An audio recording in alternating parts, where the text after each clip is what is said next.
Hey guys, welcome to our Tukul session number 26. And today it's happening the Tukul again on the 3rd of March. And I'm really happy to see you guys in the Tukul back in the Tukul. Everybody is welcome back.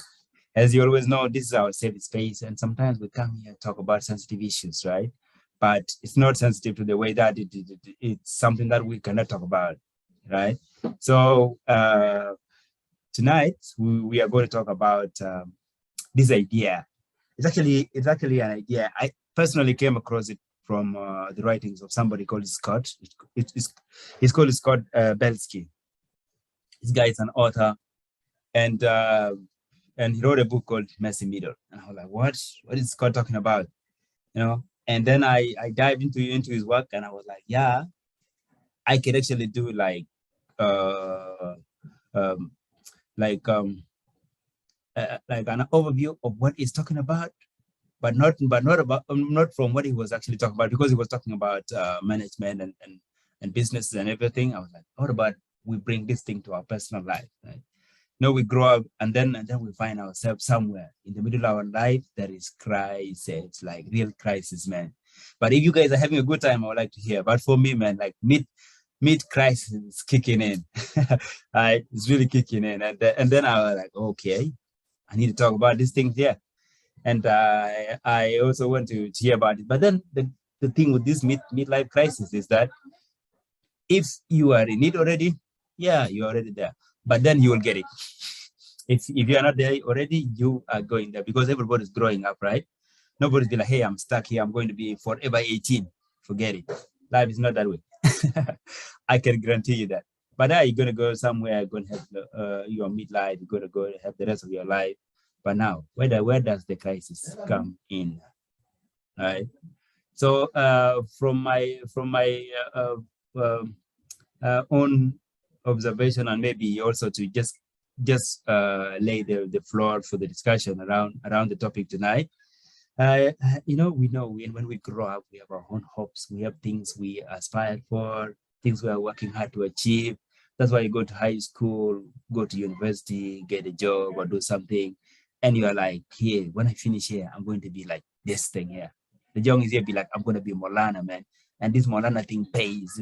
And then I'm going to make it. I have no choice but to make it in life. Those are the hopes that we grow up with. That's okay. Everybody desires something good, right? But now, when it comes to the time of implementation of some of the things we have been working hard and some of the things we've been hoping for, preparing ourselves, getting the skills for it, man, the implementation is not smooth, right?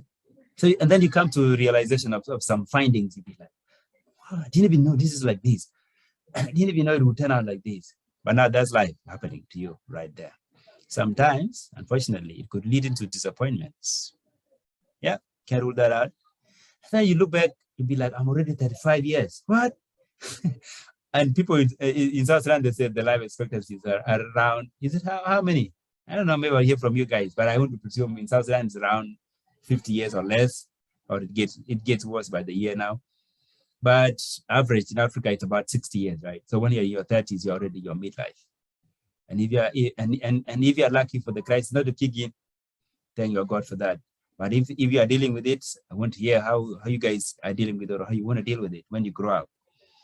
But now the other thing we cannot ignore is that when we reach a certain age, maybe you don't need to go to 30. By 18, maybe it's already kicking in for you. Everybody has a unique story. Then you'll be like, I realize now the honeymoon is over, right? Things are messy, right? So that's what we're talking about, the messy middle and the midlife crisis that all of us go in, maybe indirectly, but in reality, it happens, right? So this is the topic we're going to be talking about tonight. And as we always do, this is kind of open mic, right? So you can even give a totally different perspective from what I shared. And as I usually do, I take a pause and throw the mic to the room. Welcome, guys. It's an open floor now. And I want to take the mic. It's all open. So raise your hand. We give it to you. Talk to us.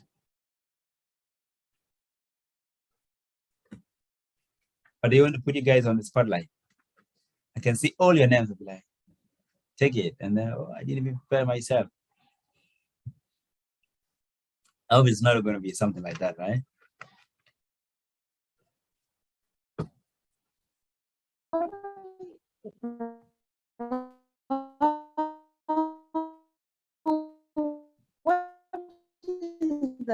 Sorry, I have a question. It's like nobody's Mhm. here.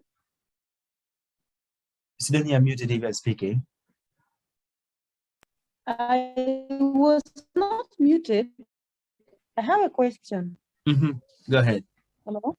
Yes. So, what shape is the conversation taking tonight? Like, what do you expect? Is it like having open discussion or on middle life crisis or what? Like, exactly? Is it Y- what it is? Is it consequences? Is it like what do you expect from the Right. That is conversation? actually the whole of it. It's just an open discussion.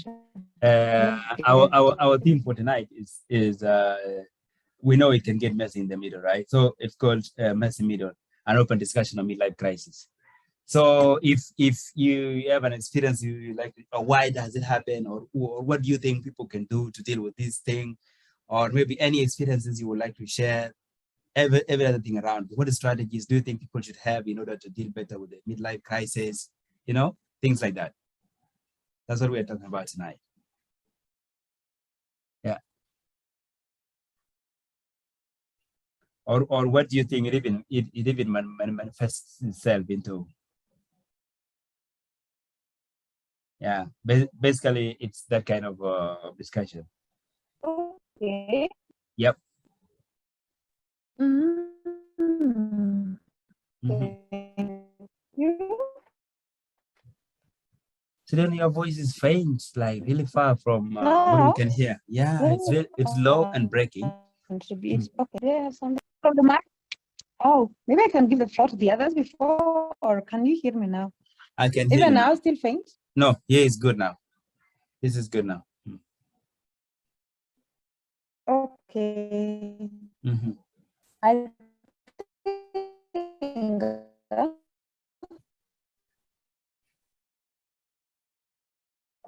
Uh-oh.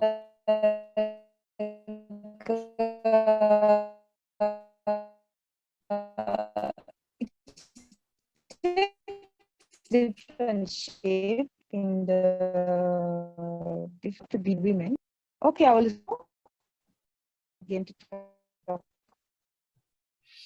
Sidan, your line is still bad. Maybe can I give it to somebody and then we come back to you? If that's okay with you. Yes, I actually stopped talking. I said you could give the floor to another person, then I'll come back later. Okay, good. Good. All right. Thank you. Yeah. We have all the chances, guys. And for the people who just joined, welcome, guys, to the session tonight. Tonight we are having an open discussion around midlife crisis. You know, as we grow up, we have our hopes, we have things we aspire for, things we prepare for. You know, around people, your job, life in general, people you love. You know, things like that. But then, as reality kicks in, as you grow up, you find, it's not really what I thought, right? It turns out, sometimes it turns out to be something else. For others, it turns out to be something better. Because I know there are people who grow up with challenges, unfortunately, as they grow up, but they still make it in life, right? So it's not necessarily messy all the time. But what if it was the case? This is the topic we are discussing tonight, and it is an open discussion, yeah. So feel free to talk about it, right? Or what do you think generally? What can people do to avoid the midlife crisis? What do you actually think is midlife crisis in itself? And if you have any personal experiences, this is the room. Yeah, thank you guys. For the people who raised their hand, I'm coming to you. Okay, I'm going to start with Dijong, just the way I'm seeing you on the screen. And then I drop it to you, Majok. Yeah, in that order. So Dijong, take it. Okay. I don't know if I will be off topic, but Don't worry. I mean, Uh-huh. the other Saturday, I think we discussed something to do with personally, Uh-huh. giving my life experience to becoming what I am today. Right. So initially, before I studied what I actually wanted to study, I Mm. think I made it clear that I grew up wanting to be a pilot, Okay. but then that did not happen. Okay, Uh-huh. life has its way of bringing up some things, or maybe that is just something I admired, but then I wasn't meant for it. Mm-hmm. Then Mm-hmm. later on came other aspirations, but then they did not fall in as I wanted. Yeah. Then there came in the law now. So I Yes. studied it, and all people told me was that, well, to the topic, I think it can be both positive and negative, right? Yes. So Yes. people thought, people usually tell me, you know what, law school is so hard. You need to do this, you need to do that. Too much reading, too much.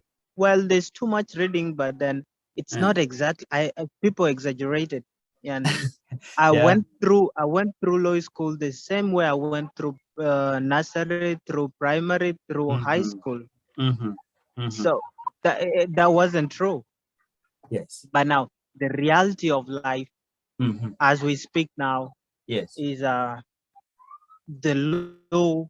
You know, it's usually said it's one of the prestigious, which I agree, Yes. and one of the toughest. Yes, it might be, but then practice now, especially in South Sudan. You know, Yeah. we all Yeah. believe, yeah, after school I'm going to start making money. Well, there is money, you could start making money.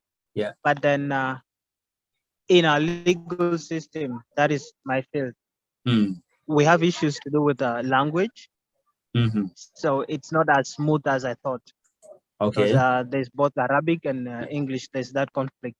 And then there are actually people that do not understand the law, and they base everything on emotions.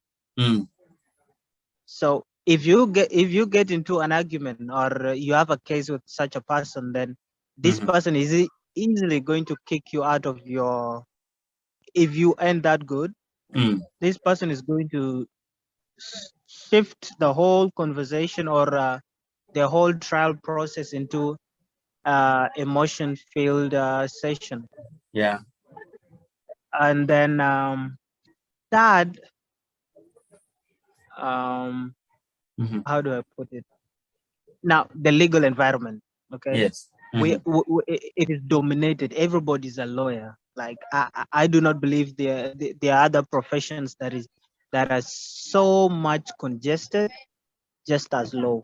Okay. I do not know if they seriously went through law school, or they purchased the papers. But then it is infested. Like everybody's a lawyer, and now the market has been constrained to a few. To a few that to a few that are well known, or to a few that can seriously do what is required of them. Now, for us that are fresh minds, yes, going outside there competing with these people, is another thing. Yeah, getting to well, you might get the clients you want, but then you don't just go into practice from nowhere. There are processes. You have to go through bar association, and this bar association is where everything starts. Yes. And if you do not qualify, well, you graduated with honors back in the university. Now you are in bar association. Now this is where real law is. If you do not go through that, well, I might not call you a lawyer, because that is where practice is now. Now, if you fail from there, trust me, you are not getting any license to defend anyone in court. Okay. So, yeah, that is another challenge, or a middle life that comes in. We all thought after graduation, boom, I'm gonna start working and make money and all that, but there's an obstacle ahead there, and now you have to fight it. Right. That is all I had. Yeah. Yeah, and sometimes they don't tell us this thing from the start, right? If they tell you like it's going to be blissful, yeah, it's Molana, man. Like everybody gonna respect you, gonna make money. But then it hits different, right? Yeah, it totally hits different. I'm telling There's you, so many underground there. Yeah. All right. That you need to do to actually start making that money. Yeah, well, it's crazy. Yeah, thanks to young man for sharing your experience. Yeah, we're going to keep it going around, right? So yeah, we might even come back to you, Dijong. Yeah, so